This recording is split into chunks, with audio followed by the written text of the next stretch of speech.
a champion. I'm a killer, I'm a savage, been that way since the beginning. Me and Twizzy really spitters, why the hell is y'all pretending? We just youngins on the loose, ain't no need for apprehending. And we never second guessed it, cause we always had a vision. I'm a beast, I'm a dog, tell me what's the plan of action? When I tell you that I want it, pull them out like Janet Jackson. Put your name on the boat, but you know I'm still a captain. When the liquor's in my system, baby, anything can happen. Got the west side of this, girl, I stress out for this.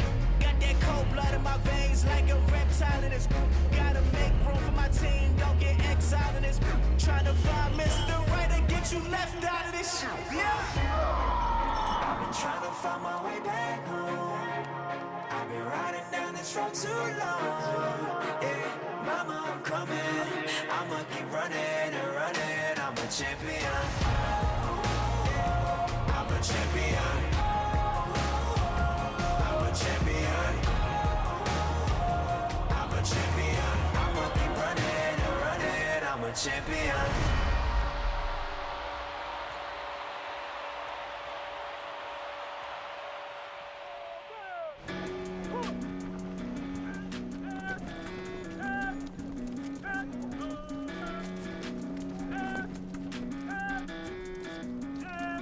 So he stabs, I step in the same way. Now my hand slides down, and where are we at? I've been teaching fighting techniques to government agencies for more than 15 years, including the US Marines, US Marshals, US SWAT teams, and US Navy SEALs. He's gonna stab me. I go here, and then I go here, and then I could go here or here. Nearly all the techniques I teach are banned in the sport of mixed martial arts. I can control the direction of the muzzle, you guys see that? These are some of the most effective and damaging moves you could use in a real-life situation, be it in self-defense, If I'm here, on the street, then I knee. or in war. Straight into the trachea. Now you're gonna knee, step back, and then rip. And the gun comes out. Good.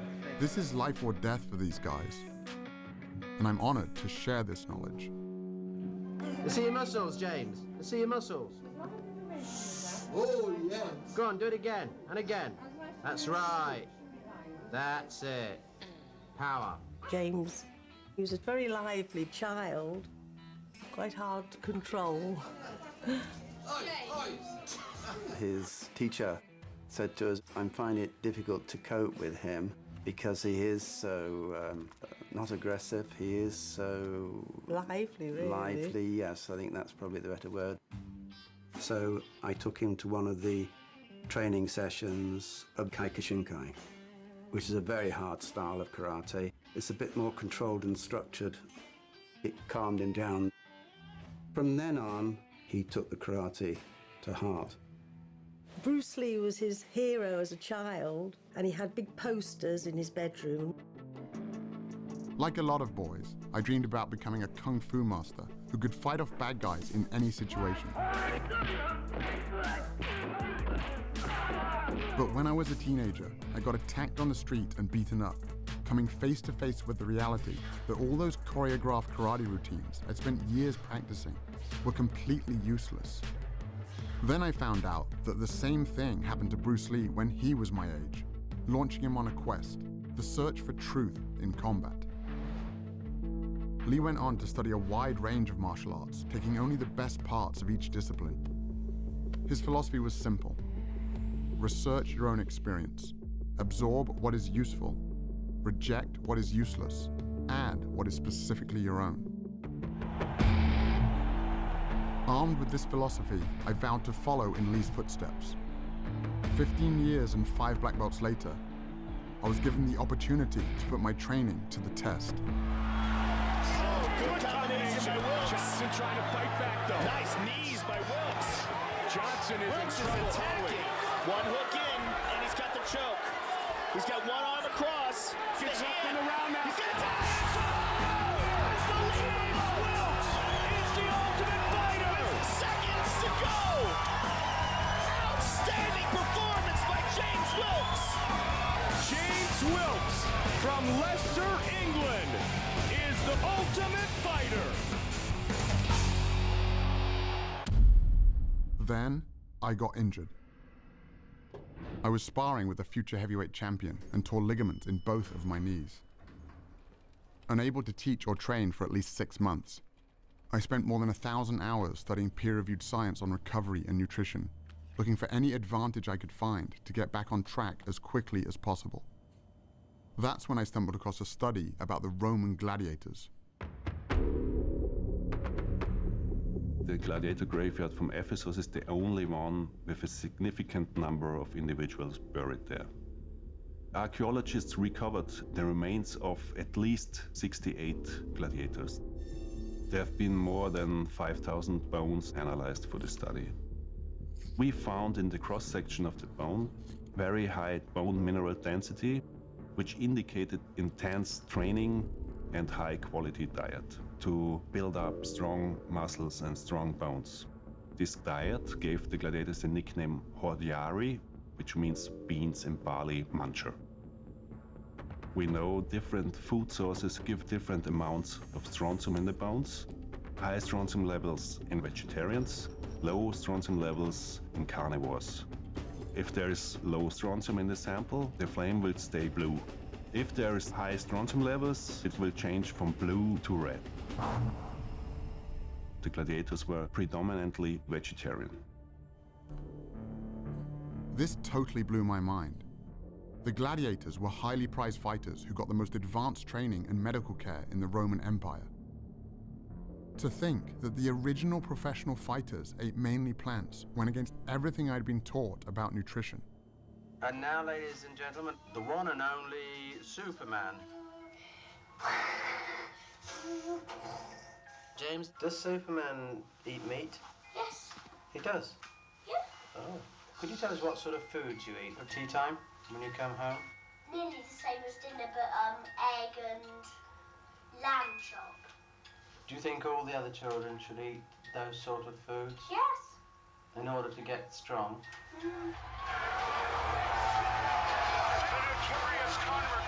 Even in the UFC, this idea that meat makes you tough had become a focal point for one of the most anticipated fights in the history of the sport, between Conor McGregor, the world champion in 2 different weight classes, and Nate Diaz, who accepted the fight with only 11 days' notice after McGregor's original opponent pulled out.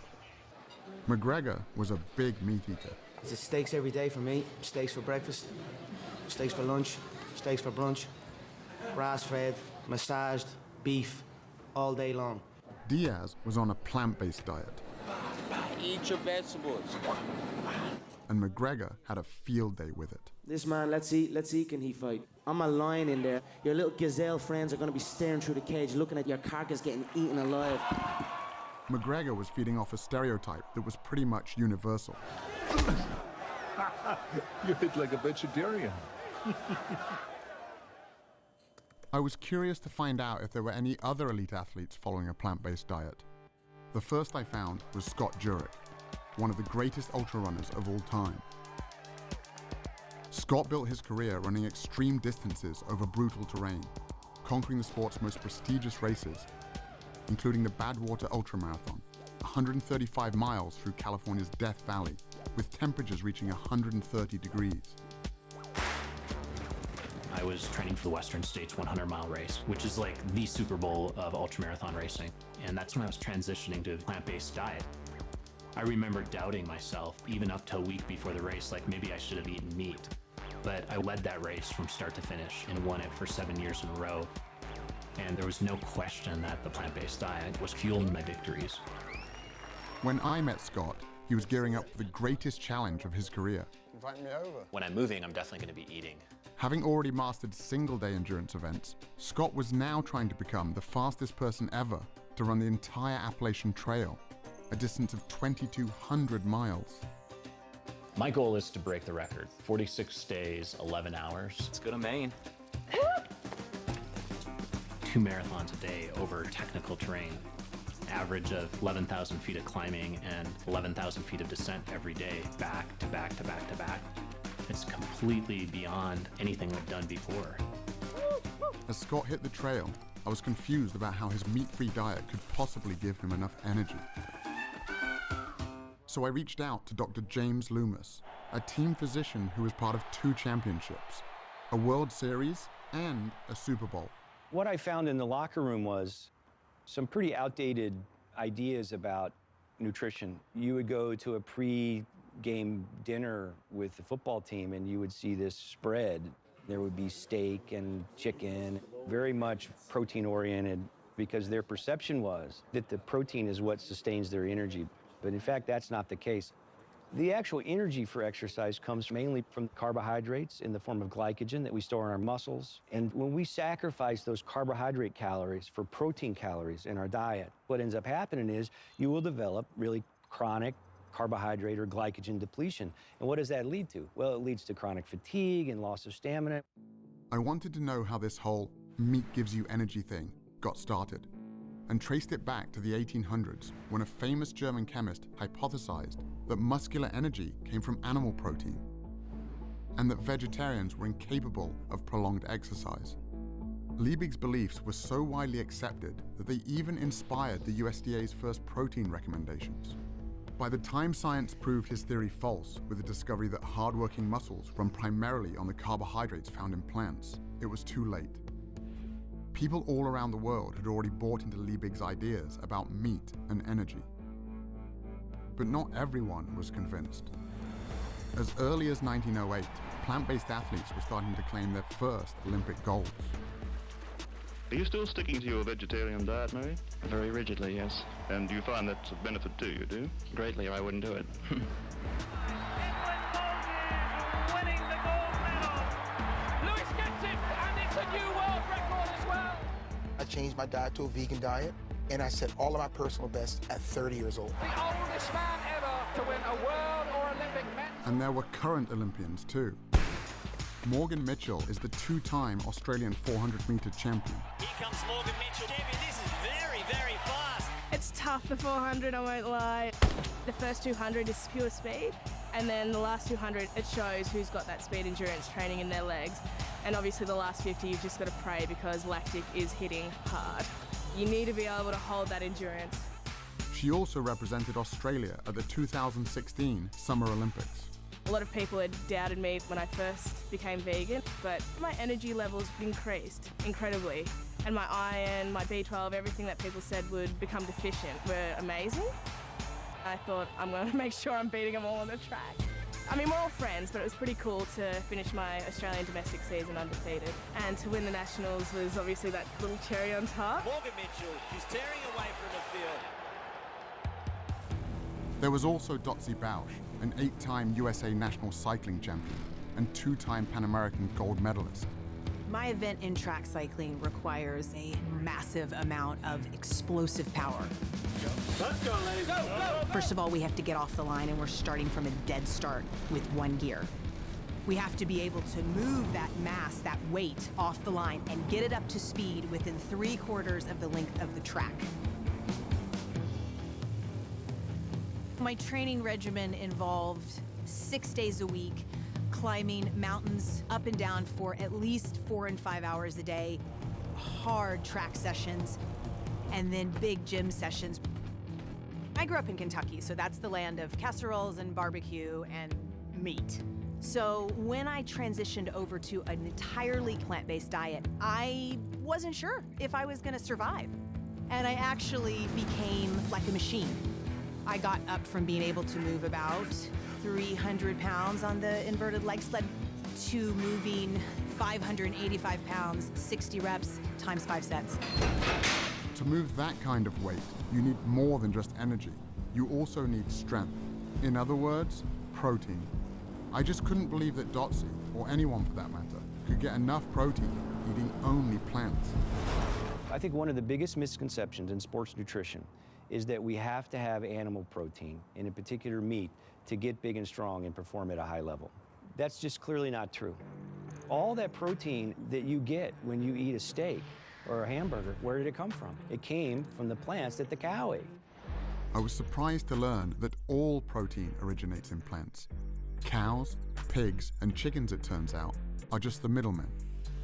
In fact, the largest study to compare the nutrient intake of meat eaters with plant eaters showed that the average plant eater not only gets enough protein, but 70% more than they need. Even meat eaters like me get roughly half of their protein from plants. But athletes need more protein than most people do. So I crunched the numbers from the study and realized that based on the amount of calories I was eating, I'd still be getting more than enough protein to build and maintain muscle. For example, 1 cup of cooked lentils or a peanut butter sandwich has about as much protein as 3 ounces of beef or 3 large eggs. But what about the quality of the protein? I'd always heard that plant-based protein was inferior. Proteins are strings of amino acids, and there's some amino acids our bodies can't make. Those are the essential amino acids. So we have to get them from food.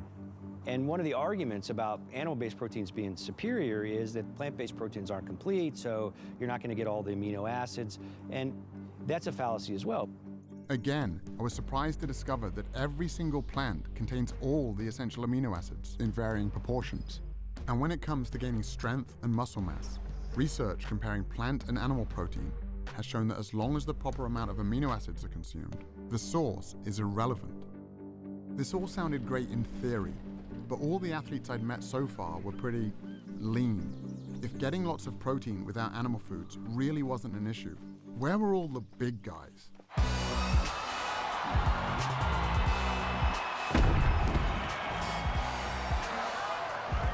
Kendrick Ferris was the only male weightlifter to represent the United States at the 2012 and 2016 Olympic Games. Olympic style weightlifting is going from the ground to overhead in 1 or 2 explosive movements, the most explosive movements that can be done.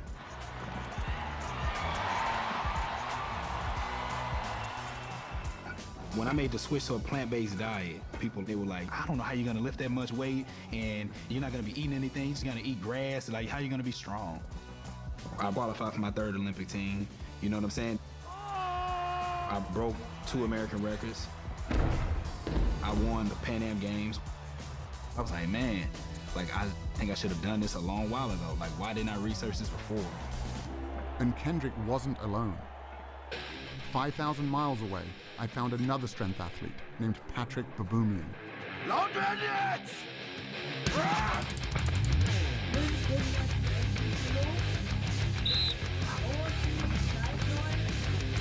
Patrick is one of the strongest men on the planet, with multiple world records, including the front hold, the keg lift, and the log lift.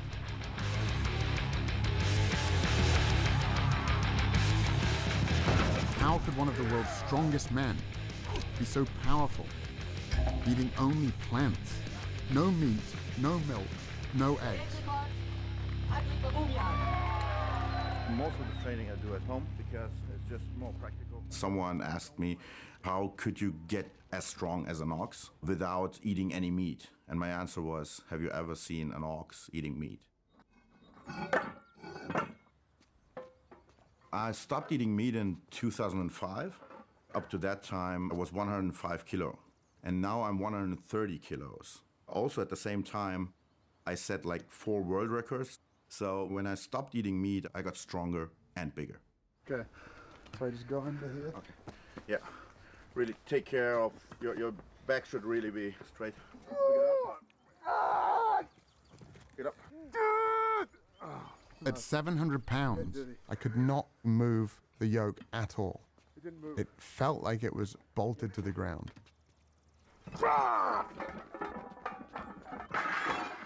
And that was just his warm-up weight.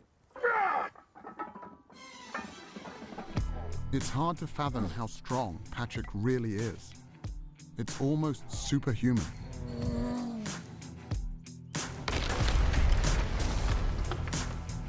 When I met Patrick, he was training to break the world record for the heaviest weight ever carried by a human being. To break that record, Patrick would have to carry 1,224 pounds. That's the weight of a horse, a distance of 33 feet. The thing with the yoke is, if you really, really go insane with the weight, when you do a step and all the weight is on one leg, it sometimes feels like your bones could just break. It's probably one of the most terrifying things that we do at strongman events.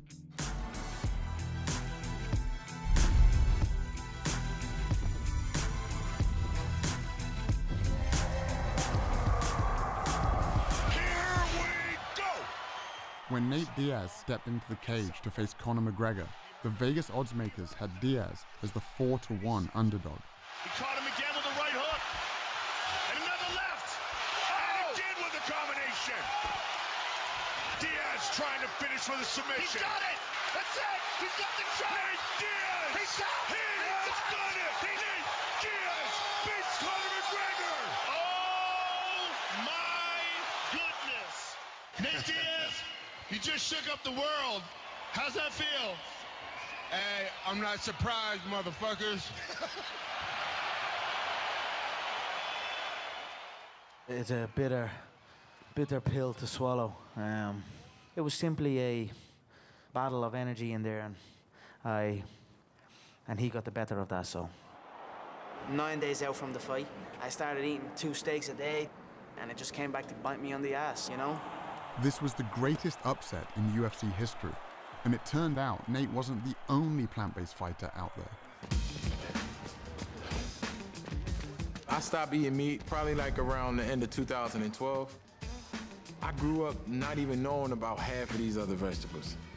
Asparagus to me just came out like 5 years ago. You know what I'm saying? It's just like, as a kid, it was like, asparagus, we ain't never see that. I'm like, what's that? Bryant Jennings is a heavyweight title contender, best known for going the distance with Vladimir Klitschko, one of the greatest boxing champions of all time. My early years growing up in Philly, the only thing we knew was spinach in a can, collard greens, and Popeyes, KFC, everybody frying chicken. Most people say, oh, where do you get your protein? As if everybody that's in KFC is looking at the back of a bucket, like, yeah, how much protein is, y'all don't know. So y'all really don't know what y'all eating. I'd never really thought about it like that before. What else was in the food I was eating? An experiment to help answer that question was being conducted by Dr. Robert Vogel, co-chair of the NFL's subcommittee on cardiovascular health. What you eat immediately before an athletic endeavor really can have major impact on how you perform. There's a direct correlation between a meal and endothelial function. The endothelium is the lining of blood vessels. It regulates blood flow throughout the body. It knows that a particular muscle group or organ needs more blood flow, and it dilates, it opens up. When the endothelium is impaired, it cannot open up. It cannot allow blood flow to increase as much, and therefore impairs athletic performance. The test subjects were 3 football players from the Miami Dolphins, defensive back Michael Thomas, and wide receivers Griff Whalen and Kenny Stills. For the touchdown, Kenny Stills. Today, we're going to be feeding them 3 burrito breakfasts with a lot of protein. 2 of them have sources of animal-based protein and fat. One is from beef, one is from chicken.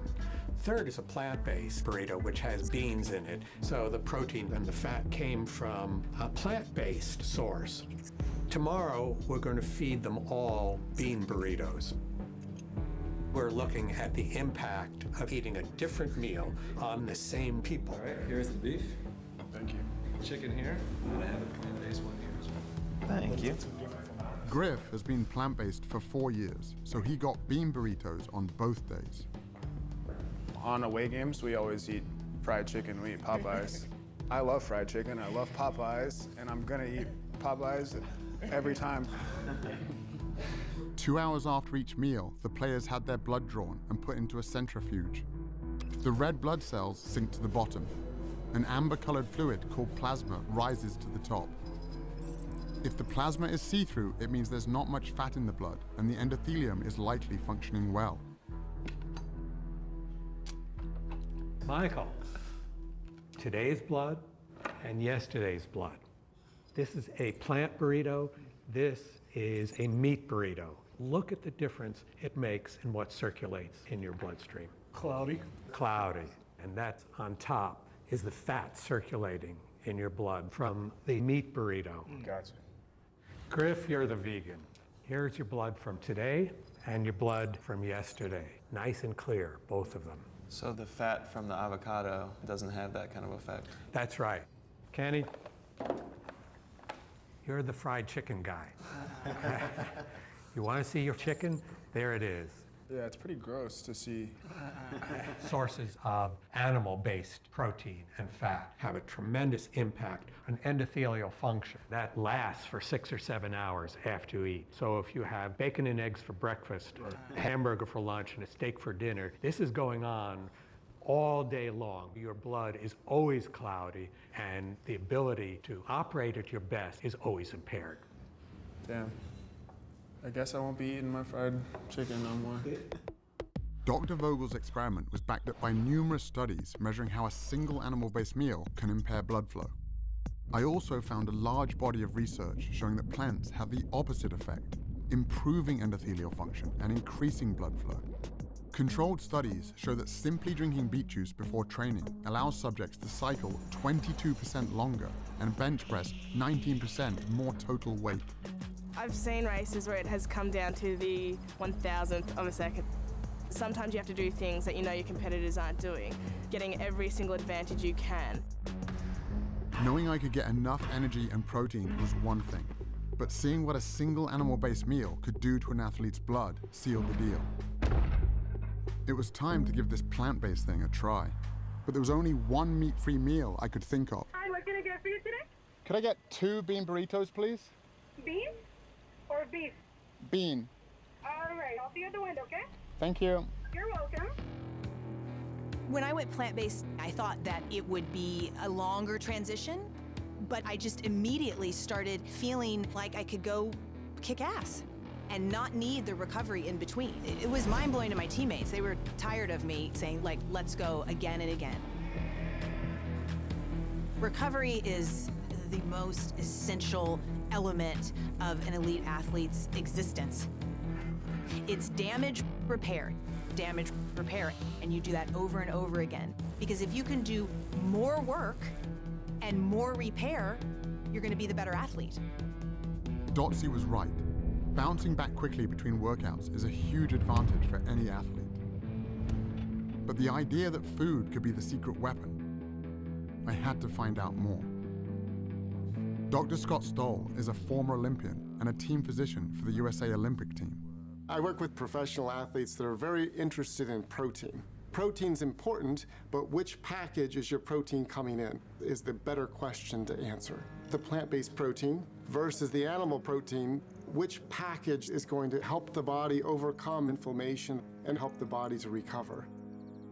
In animal products, you're getting protein packaged with inflammatory molecules like Nu-5GC, endotoxins, and heme iron. When we consume animal products, it also changes the microbiome, the bacteria that live in our gut. And the bacterial species that have been shown to promote inflammation overgrow and begin to produce inflammatory mediators like TMAO. The study that showed that a single hamburger impairs blood flow also showed that it can increase measures of inflammation by 70%. In the arteries, inflammation reduces blood flow.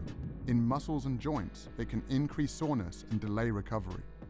In plant-based protein, you're getting protein that's packaged with antioxidants, phytochemicals, minerals, and vitamins that are going to reduce inflammation, optimize the microbiome, optimize blood supply, and optimize your body's performance.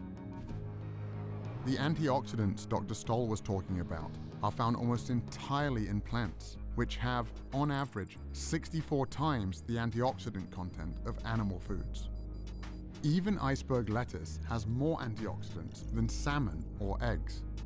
As a result, switching to a plant-based diet can help reduce measures of inflammation by 29% in just 3 weeks. I was about ready to retire, as I should have been, because I'm like 35 at that time. But I just kept getting better, and so they had to take me to the Olympics. We were complete underdogs as Team USA in our semifinal ride against Australia. We were down by 1.7 seconds. No one's ever come back in team pursuit from a deficit that large.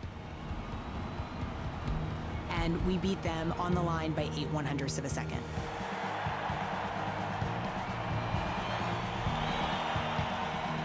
I was 39 and a half years old when I stood on the Olympic podium. I'm still the oldest person, male or female, to even go to the Olympic Games in my event.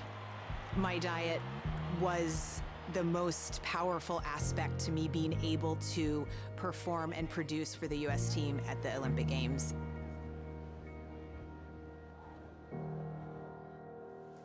All of these athletes and their stories were impressive, but my goal from the beginning was to recover from actual injuries, like the damage I'd done to my knees.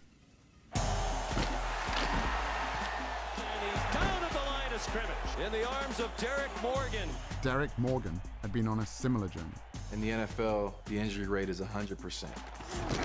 It's a violent game. Hit hard and goes down there.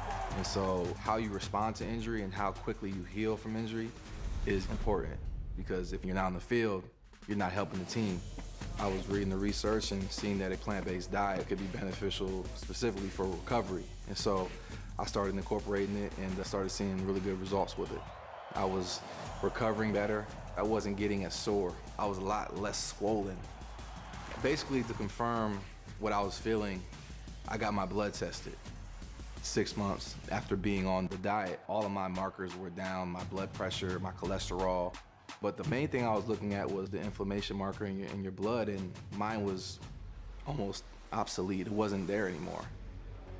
A whole food plant-based diet is going to optimize the growth of blood vessels into damaged tissue. It's going to lay down new tissue in tendons and muscles. It's going to stimulate their immune system to fight off infections. So almost at every level, eating the right foods is going to accelerate the healing process.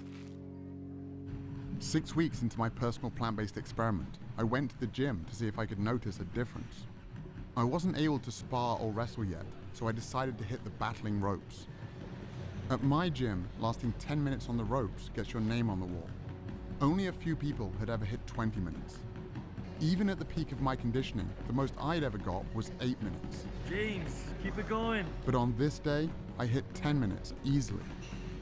Then I hit 20, 30. You're at 45 minutes. I thought, holy shit, I'm gonna do an hour. I went past the hour mark by about 1 minute and just thought, all right, that'll do. I can't believe you just did that, man. The only thing that had changed was my diet. I could've kept going. Yeah, for the record, right? Yeah. Freaking hour. When I was growing up, the toughest guy in the world to me was my dad. He taught me the value of self-defense and was always there to help me when I got into trouble. But now, he was the one who needed help. So you had a heart attack? Correct.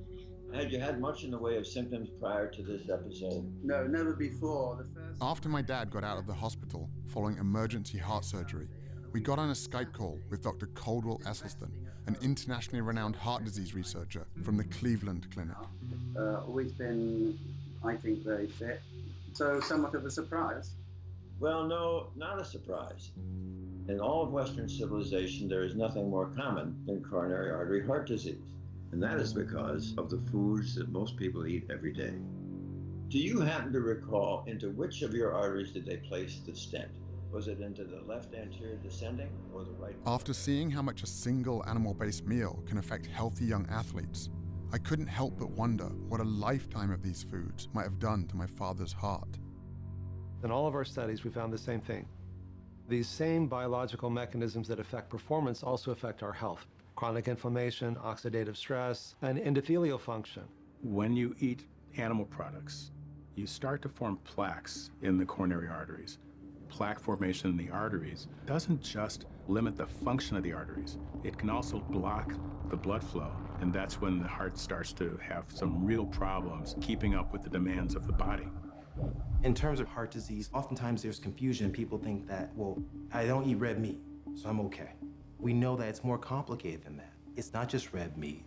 It's not just the fat. For nearly 50 years, we were told that the primary cause of heart disease was saturated fat and cholesterol, and that leaner meats, lower fat dairy products, and egg whites were the solution. But the research now shows that the other inflammatory compounds in animal foods, like those that can impair athletic recovery, also play a significant role in the development of heart disease. We're going to do a whole lot better by just getting rid of the animal products.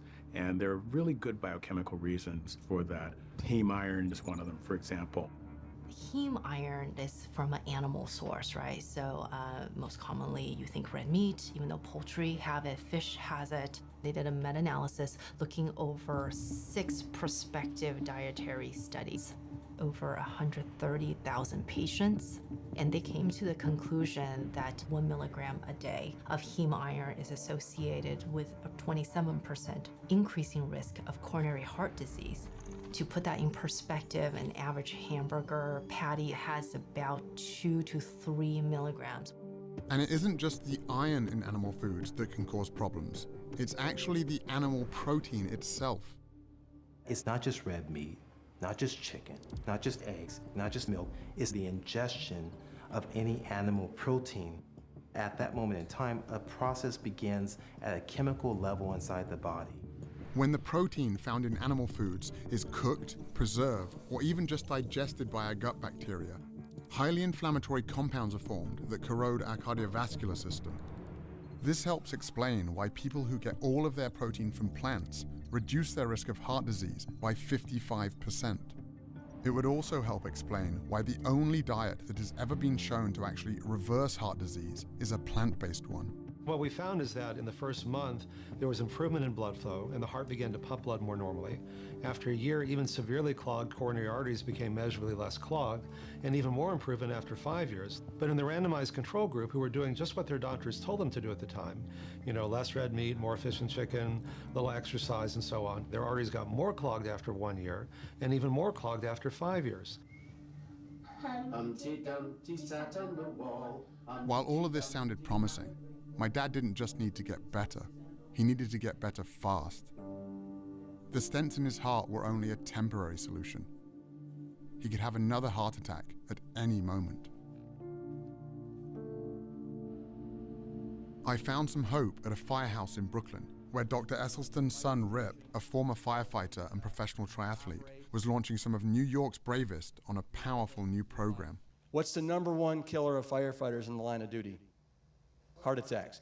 67% of firefighters who perish from the line of duty die of heart attacks.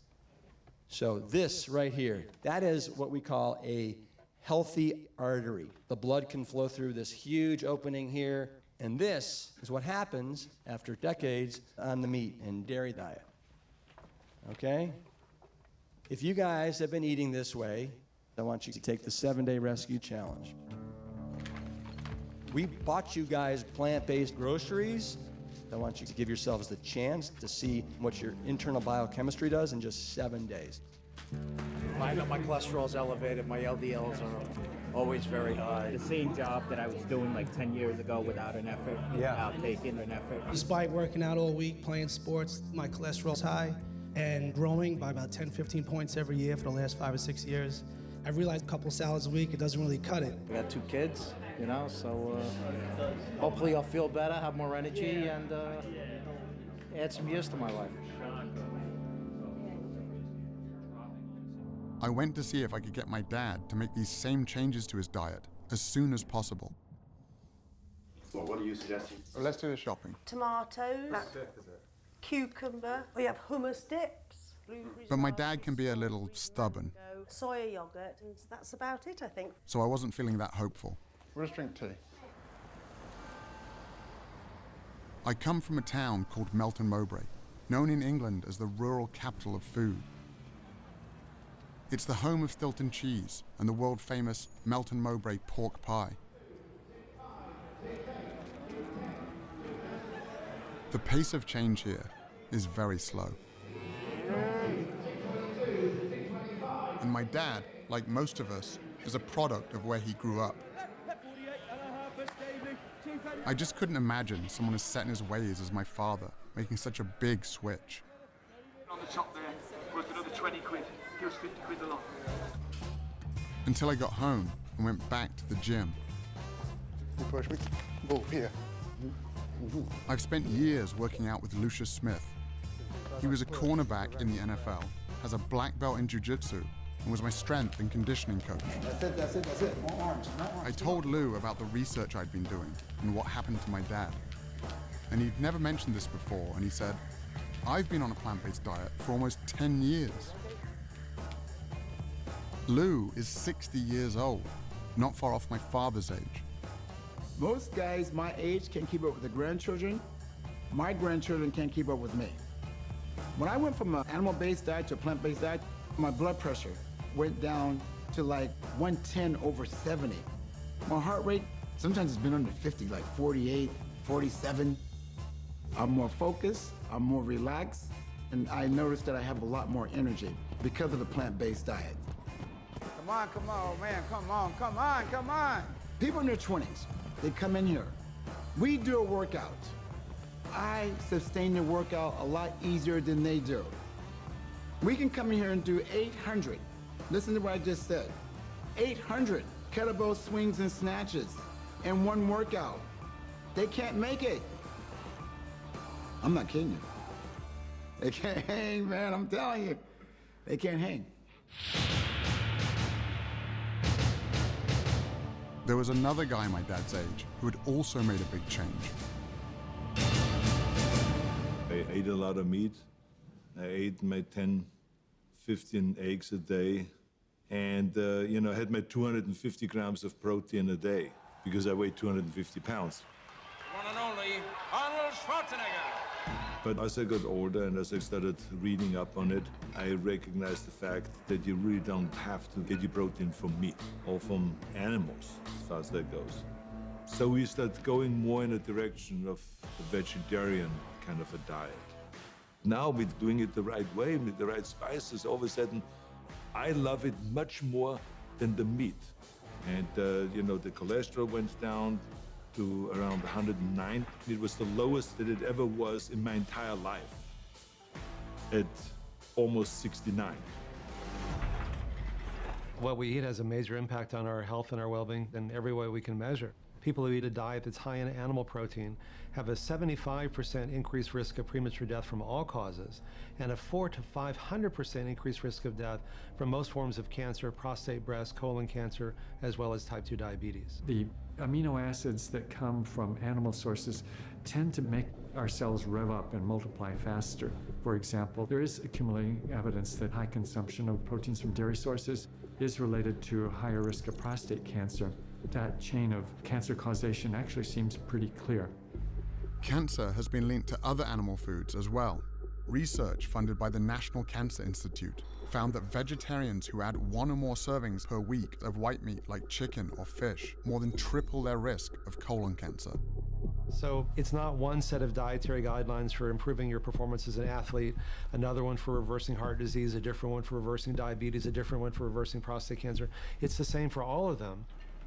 As groundbreaking as all of this nutritional science was, I also found it really confusing. How could meat be so bad for us if that's what our ancestors were supposedly built to eat? When we think about the diet of early humans, we're often drawn to thinking about meat, but plant foods were more important than the archaeological record gives credit for. The food that could be relied on wherever you were was the plant food. The popular perception of what early humans ate dates back to the 1930s and 1940s, when there was some amazing finds of early human ancestors, animal bones and tools that very much look like they may have been used to butcher and maim those animals. So very early on, we had this notion that meat had a disproportionately larger role in the diet of early human ancestors than it actually did. The bias in the archaeological record towards stone and bone preservation over things like plants has led to a very skewed view. If we look at deep time, bones and stone tools preserve very well, but plants decay very rapidly. What's exciting, though, is in the last decade, we've started to realize microscopic fossils of plants do preserve quite well. And so we're revisiting some of these earlier Paleolithic sites and finding abundant evidence of plants. Advanced technologies, like those used to analyze the gladiator bones, have allowed scientists to take a closer look at the tools, bones, and teeth of our ancestors, leading to the discovery that early humans ate mostly plants. And the reason for this is actually quite simple. Humans do not have any specialized genetic, anatomical, or physiological adaptations to meat consumption. By contrast, we have many adaptations to plant consumption. We have longer digestive tracts than do carnivores, and this allows humans to digest plants and fibers that require longer processing time. We also lack the ability to produce our own vitamin C. Vitamin C is found in plants, so the fact that we cannot make our own indicates just how reliant upon plants we actually are. This is why we have trichromatic vision. This is very different from carnivores, which have dichromatic vision. We can see more colors, and this is very important, especially if you need to find fresh, ripe fruit. We have a brain that just is desperate for glucose. It's such a fussy organ. That's the only thing it really takes in for energy. Well, meat's not a very good source of glucose. To have a big brain like this, you need to eat something different. And the most efficient way to get glucose is to eat carbohydrates. But what about our teeth? Aren't they proof that we're built to eat meat?